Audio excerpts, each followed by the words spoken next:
पिछले कुछ दिनों से जिस तरह से जनता को फ्री में मिलने वाली सुविधाओं का विरोध किया जा रहा है, इससे एक मन में शक पैदा होता है कि क्या केंद्र सरकार की आर्थिक हालत बहुत ज्यादा कहीं खराब तो नहीं हुई है। अभी थोड़े दिन पहले ये अग्निवीर स्कीम लेके आए, अग्निवीर योजना जब लेके आए तो कहा गया कि अग्निवीर योजना लाने की जरूरत इसलिए पड़ी क्योंकि सैनिकों का जो पेंशन का बिल है वो इतना ज्यादा बढ़ गया है कि केंद्र सरकार उसको बर्दाश्त नहीं कर पा रही।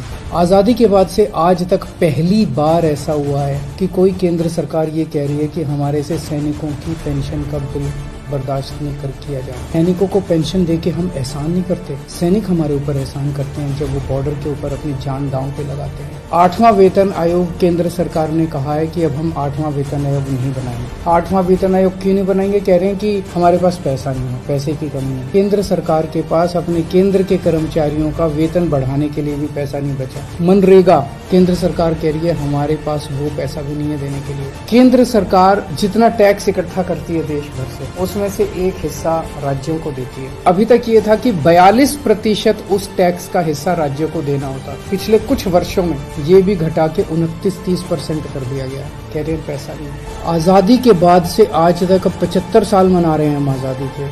पहली बार एक गरीब आदमी की गेहूं और चावल के ऊपर टैक्स लगाया गया, खाने पीने की चीजों पर टैक्स लगाया गया। कभी नहीं लगाया, किसी सरकार ने नहीं लगाया। किसी सरकार ने इतना क्रूर कदम नहीं उठाया। ऐसी क्या हालत हो गई केंद्र सरकार की कि गरीब से गरीब आदमी की खाने के ऊपर टैक्स लगाने की नौबत आ गई, जो आज तक 75 साल में कभी नहीं हुआ था। और अब कह रहे हैं कि सारी जितनी सुविधाएं जनता को फ्री में मिलती हैं वो बंद होनी चाहिए। सारे सरकारी स्कूल या तो बंद किए जाएं और या सारे सरकारी स्कूलों में बच्चों से फीस ली जाए, ऐसा कह रहे हैं। अब सोच के देखो, अगर सरकारी स्कूलों में फीस लगने लग गई तो बच्चों को तो कोई नहीं पढ़ा पाएगा। आधे से ज्यादा बच्चे इस देश के अनपढ़ रह जाएंगे। देश आगे कैसे बढ़ेगा? कह रहे हैं कि सारे सरकारी अस्पतालों के अंदर अब पैसे लगने चाहिए। सरकारी अस्पतालों में जो फ्री का इलाज होता है वो बंद होना चाहिए। गरीब आदमी के पास इलाज कराने के पैसे नहीं है, वो कहाँ से लाएगा पैसे इलाज कराने के लिए? और जिसके पास पैसे नहीं है उसका इलाज नहीं होगा, मर जाएंगे गरीब लोग इस देश। और अब ये कह रहे हैं कि राशन भी फ्री का राशन भी बंद होगा, फ्री नहीं होना चाहिए। प्रश्न उठता है ये सारा पैसा केंद्र सरकार का गया कहाँ? इन्होंने अपने दोस्तों के, इन्होंने बहुत सुपर रिच लोगों के, अरबपति लोग हैं, ऐसे ऐसे लोगों के इन्होंने 10 लाख करोड़ रुपए के कर्जे माफ कर दिए।